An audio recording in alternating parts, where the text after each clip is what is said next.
Hello दोस्तों, मैं संदीप आप सबका अपने YouTube चैनल ज्ञान आरबीएल में स्वागत करता हूं। तो चलिए आज हम देखते हैं हिंदी भाषा और उसकी प्रमुख बोलियां। जैसा कि हमने पहले वीडियो में आपको बताया कि हिंदी की टोटल 5 उपभाषा हैं, जिन उपभाषाओं के अंतर्गत टोटल 17 बोलियां होती हैं। जैसे अगर आपसे कोई क्वेश्चन करता है कि हिंदी की कितनी उपभाषाएँ हैं, तो 5 उपभाषाएँ हैं और टोटल बोलियां कितनी हिंदी, तो 17 बोलियां आप लोगों को बताना है। तो ये आपकी दूसरी वीडियो होगी। पहले वीडियो हमने बताया था कि कितनी भाषाएं हैं और कौन कौन सी भाषाएं हैं, कौन कौन सी उपभाषाएं हैं और कौन सी भाषा सबसे ज़्यादा बोली जाती है, तो उसके बारे में पहले वीडियो हमने देख लिया। ये आज का दूसरा वीडियो है। इसके दूसरे वीडियो में हम आज पूर्वी हिंदी के बारे में देखेंगे कि पूर्वी हिंदी के अंतर्गत कौन कौन सी बोलियाँ आती हैं और कहाँ कहाँ बोली जाती है, इसका क्षेत्र क्या है, इसकी उपबोलियाँ क्या हैं, इसके मतलब लेखक कौन कौन से आते हैं, तो उसके बारे में हम देखेंगे। तो चलिए शुरू करते हैं। तो देखिए, अगर हम बात करते हैं पूर्वी हिंदी की, तो पूर्वी हिंदी का पहली चीज़ हमें देखते हैं पूर्वी हिंदी किस अपभ्रंश से निकली है, तो अर्धमागधी अपभ्रंश से। इसका विकास किससे हुआ है, तो अर्धमागधी अपभ्रंश से। क्वेश्चन किसी भी तरीके से पूछ सकता है कि पूर्वी हिंदी का विकास कहाँ से हुआ, तो अब जो इसका कौन से अपभ्रंश से हुआ, तो अर्धमागधी अपभ्रंश आपको बताना है। देखिए, इसके अंतर्गत कितनी बोलियाँ आती हैं, 3 प्रकार की बोलियाँ आती हैं, अवधी, बघेली और छत्तीसगढ़ी। कौन कौन सी, अवधी, बघेली, छत्तीसगढ़ी। हमने इसको याद करने के लिए बोला था ABC, ए से अवधी, बी से बघेली और सी से छत्तीसगढ़ी करके आप लोग इसको याद कर सकते हैं। तो चलिए हम एक एक भाषा के बारे में अलग अलग, एक एक बोली के बारे में अलग अलग तरीके से हम देखेंगे उसको विस्तार रूप से। ठीक, तो चलिए देखते हैं। सबसे पहले अवधी आती है। ठीक, सबसे पहले अवधी आती है। देखिए, अगर पूछेंगे कि अवधी किस अपभ्रंश से निकली, तब भी आपको अर्धमागधी ही बताना है, क्योंकि पूर्वी हिंदी की तीनों भाषाएं किससे हैं, अर्धमागधी से। तो ऐसा नहीं, कंफ्यूज नहीं होना कि अगर पूछ ले कि अवधी किस भाषा से निकली है, कहाँ से निकली है, तो किस अपभ्रंश से निकली है, तो आपको इसके लिए भी अर्धमागधी ही बताना है। देखिए, सबसे पहले अवधी की बात करते हैं। जैसे अवधी की बात करेंगे, हमारे दिमाग में आता है अवध। अवध क्षेत्र के बारे में आपको जानना होगा। ठीक, अवध क्या होता है, जो अयोध्या वाला क्षेत्र होता है, अयोध्या वाला ना। देखिए, अवध की उत्पत्ति, वैसे अवध तो लखनऊ बोलते हैं ना, मगर इसकी अगर व्युत्पत्ति बोल देखते हैं तो अयोध्या से होता है। ठीक, अयोध्या से। देखिए, अब अवधी की बात करते हैं, तो अवधी के अन्य क्या क्या नाम है, अवधी भाषा के अन्य नाम भी आ सकते हैं। क्वेश्चन आया कई बार कि अवधी के अन्य नाम क्या हैं, तो देखिए इसको कोसली बोलते हैं, क्योंकि कौशल क्षेत्र बोलते थे ना, इसको कौशल बोलते थे, इसलिए इसको कौशली भाषा भी बोलते हैं। पूर्णी बोलते हैं, देखिए पूर्णी है ना, पूर्वी बोली नहीं बोलते, पूर्णी है ना, पूर्णी। और बैसवाड़ी। ठीक, बैसवाड़ी आदि भाषाओं से इसको जाना जाता है ना, आदि बोलियों के नाम से इसको जाना जाता है। इससे पूछ लेंगे कि निम्नलिखित में से अवधी का और क्या क्या नाम है, तो कौशली, पूर्णी और बैसवाड़ी।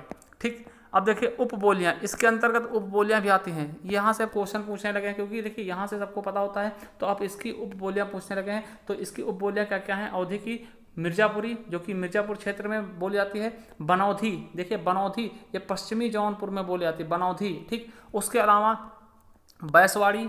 बैसवाड़ी देखिए उन्नाव से लेकर के रायबली के बीच में जितने भी क्षेत्र आते हैं, वहाँ कौन सी भाषा बोली जाती है, सॉरी कौन सी बोली बोली जाती है, अवधी की कौन सी उपबोली, तो बैसवाड़ी है ना।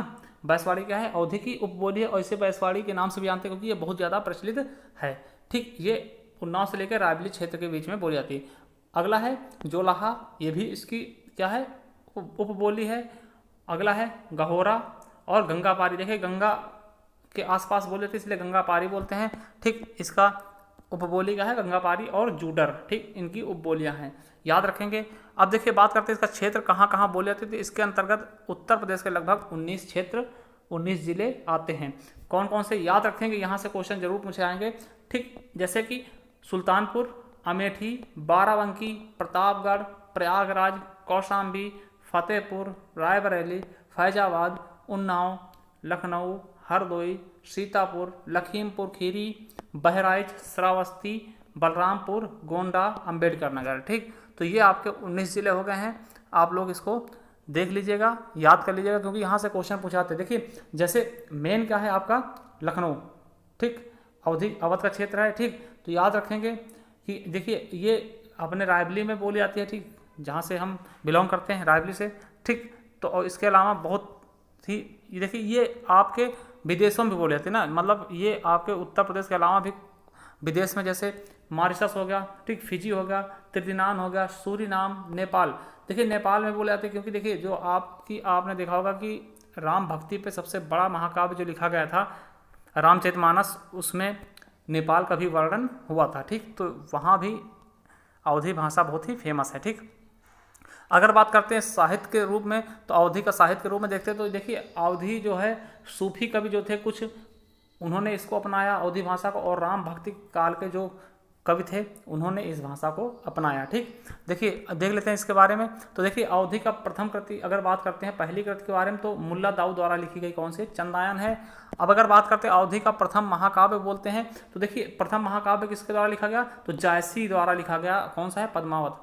अब आप लोग हैरान हो गए कि जो तुलसीदास द्वारा रामचरितमानस है वो पहले क्यों नहीं लिखा गया, तो आपको बता दें कि जब ये लिखा गया उसके 34 साल बाद क्या लिखा गया, तुलसीदास का रामचरितमानस। कहने का मतलब क्या है कि सबसे पहले क्या लिखा गया, अवधी भाषा का जो जायसी द्वारा लिखा गया पद्मावत, पद्मावत पहले लिखा गया, रामचरितमानस से 34 साल पहले लिखा गया ना।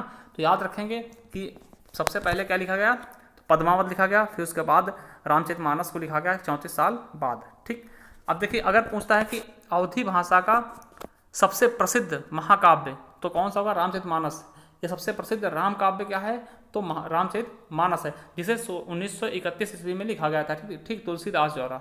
ठीक, चलिए ईस्वी में। ठीक, अगला देखते हैं, इससे कुछ अन्य रचनाकार देखते हैं और उनकी रचनाएं देख लेते हैं। जैसे मुल्ला दाऊद की रचना है चंदायन। देखिए इस तरह से क्वेश्चन बनेगा कि पहला तो ऐसे पूछ लेंगे कि ये किसकी रचना है, चंदायन किसकी रचना, तो आपको मुल्ला दाऊद बता देना है। अब कभी कभार पूछ लेते हैं निम्नलिखित में से कौन सी अवधी भाषा की रचना है, तो इस तरीके से इनको आपको जरूर याद रखना पड़ेगा। ठीक है, तो मुल्ला दाऊद किसकी रचना है, चंदायन, मुल्ला दाऊद द्वारा लिखी गई रचना कौन सी है, चंदायन। उसी तरह कुतुबन ने क्या लिखी, मृगावती, उस्मान ने चित्रावली, शेख निखार ने यूसुफ, जुलेखा, कासिम शाह ने हंस जवाहर, और नूर मोहम्मद द्वारा इंद्रावती और अनुराग बासुरी लिखा गया। इसके अलावा हम जायसी बहुत ही फेमस है अवधी के लिए, तो जायसी द्वारा पद्मावत, अखरावट, आखिरी कलाम, कान्हावत और चित्ररेखा। ठीक है, इसके अलावा नरोत्तम दास द्वारा सुदामा चरित लिखा गया, तुलसीदास द्वारा रामचरितमानस, दोहावली, गीतावली। ठीक, जानकी मंगल, बरबर रामायण, कृष्ण गीतावली, रामलला नहचू, वैराग्य संदीपनी और रामाज्ञा प्रश्नावली। ठीक, ये थे तुलसीदास जी द्वारा रचित अवधी भाषा में। ठीक, और लास्ट का भी देखते, देखिए सबसे लास्ट में द्वारका नाथ प्रसाद द्वारा कृष्णायन लिखा गया, जो कि एकदम पहले जैसी ही अवधी द्वारा लिखा गया था। ठीक, तो याद रखेंगे ये अवधी की कुछ रचनाएं थी। देखिए अवधी की कुछ हम विशेषताएं देखते हैं किस प्रकार की अवधी भाषा है। देखिए यहाँ पर क्या है कि वा को आ या फिर बा बोलते हैं। देखिए जैसे छुवत को क्या बोलते हैं, छुवत, छुवत को क्या लिखते हैं, छुवत बोलते हैं ना, तो अब वा की जगह आ बोलते हैं। जैसे वन को बन बोल देते हैं। ठीक, वन को बन, है ना, वनवास को वनवास बोलते हैं। ठीक है, तो इस तरीके से यहाँ पर वा को बा और वा को आ भी बोलते हैं। ठीक, अणा को ना बोलते हैं। जैसे प्राण को क्या बोलते हैं, प्राण, है ना, अवधी भाषा में। प्रवीण को प्रवीण बोलते हैं। ठीक है, और चरण को चरण बोलते हैं। ठीक, यहाँ पर देखिए कुछ शब्द होते हैं जिसको, जैसे कि लड़का को क्या बोलते हैं, बेटवा बोलते हैं। ठीक, बिटिया लड़की को, है ना, देना को कहें दिहिन, रहा को रहीन, है ना, कहें रही, आपन, अपना को क्या बोलते हैं, आपन, आदमी को क्या मैंने ही बोलते हैं। तो ये कुछ शब्द हैं जिससे आप अवधी भाषा की पहचान कर सकते हैं। ठीक, अब देखिए दूसरी जो बोली है बघेली। ठीक है, बघेली देखिए इसका केंद्र क्या है, रीवा है, इसीलिए इसको रिवाई बोली भी बोलते हैं। क्या बोलते हैं, रिवाई। बघेली का एक नाम क्या है, रिवाई भी है। ठीक, इसके अन्य नाम और भी हैं, जैसे रिवाई। ठीक, बघेलखंडी बोलते हैं, बघेली को बघेलखंडी बोलते हैं, कुम्हारी बोलते हैं, ओझी बोलते हैं, ये गोंडवाना के आसपास है इसलिए गोंडवानी बोलते हैं, केवरी बोलते हैं और रिमही, इसकी क्या है, अन्य नाम है। ठीक है, इसकी उपबोली के बारे में बात करते हैं तो उपबोली जैसे तिरहारी हो गया, गहोरा हो गया, है ना, जड़ार हो गया, मरारी हो गया, पुनवारी हो गया और बनाफरी। ठीक, ये इंपॉर्टेंट है, बनाफरी एक इंपॉर्टेंट है, इसको याद रखेंगे कि किसकी उपबोली है, तो ये बघेली बोली की उपबोली है, क्या, बनाफरी, है ना। तो इसका क्षेत्र देख लेते हैं। देखिए ये ज़्यादातर आपके मध्य प्रदेश में फैले हुए। ठीक, तो अगर क्वेश्चन आता है कौन सी मध्य प्रदेश की भाषा है, तो यही आपको बताना है मध्य प्रदेश में कौन सी बोली है, तो बघेली। ठीक, ये बहुत अच्छे से बोली जाती है। ठीक, इसका क्षेत्र क्या है, तो रीवा, सतना, दमोह, जबलपुर, बालाघाट, सिंगरौली, अनूपपुर। ठीक, ये मध्य प्रदेश की स्पेशल भाषा है, बोली है। ठीक, चलिए अब देखिए यहाँ पर भी अवधी की जैसा ही थोड़ा बहुत। ठीक, यहाँ भी वा की जगह बा का प्रयोग करते हैं, आवा को बोले आबा। ठीक, आबा, इस तरीके से ना, तो वा को बा का प्रयोग करते हैं। जैसे कि लड़का को क्या बोलते हैं, गद्याल बोलते हैं। ठीक, लड़के को जैसे लड़का बोलते थे वहाँ पे, यहाँ पे गद्याल बोलते हैं। देना को दय बोलते हैं, दय। आप अपना को आपन, और आदमी को मेड़ई बोलते हैं ना, जैसे हम लोग मेड़ई बोलते हैं उस तरह मेड़ई बोलते हैं। तो ये बघेली भाषा में बोली जाती है। ठीक, कुछ शब्द थे। चलिए अब तीसरा है और ये लास्ट है पूर्वी भाषा का, तो छत्तीसगढ़ी। ठीक, तीसरी बोली क्या है? छत्तीसगढ़ी। तो इसके बारे में देखेंगे। देखिए छत्तीसगढ़ी, देखिए छत्तीसगढ़ में बोले जाने के कारण इसके क्या बोलते हैं? छत्तीसगढ़ी नाम से जाना जाता है। इसके अन्य नाम क्या है? खलटाही, ये पूछा गया। खलटाही, खलोटी, है ना, खलताही भी बोलते हैं और लरिया बोलते हैं। ठीक, और लरिया और खलताही ये दोनों बहुत ही इंपॉर्टेंट, इनको जरूर याद रखेंगे। इनके उपनाम क्या क्या है?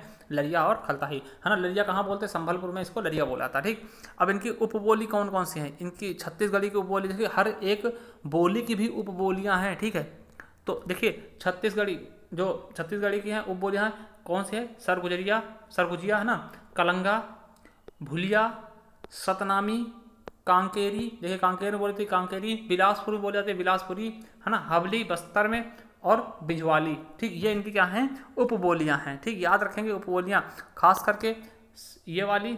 ठीक, और बिलासपुरी, ठीक, कांकेरी, ये आपकी किसकी?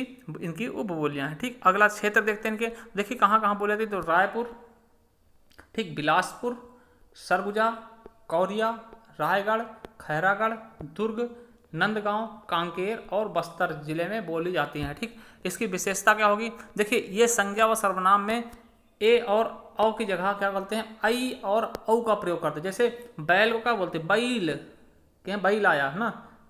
जौन को जौन, कहें जौन मन हुए, है ना, जौन मन हुए, जौन को जौन बोलते। ठीक है, इसी तरह से दूसरा देखते हैं। तो इसमें मध्य, जो शब्द के मध्य जो अंगा होता है ना, सॉरी, डा के नीचे जो क्या बोलते हैं? द्विगुण होता है ना, इसको लोप कर देते हैं। जैसे लड़का का क्या? लइका कह देते हैं, लइका, लड़की का लड़की, है ना, इस तरह से बोलते हैं। सा के स्थान पर छा का प्रयोग करते हैं ये लोग। ठीक, जैसे सात को क्या कहते हैं? छात, ये छात्र रुपये, है ना, तो सात को छात बोलते हैं। सीता को छीता।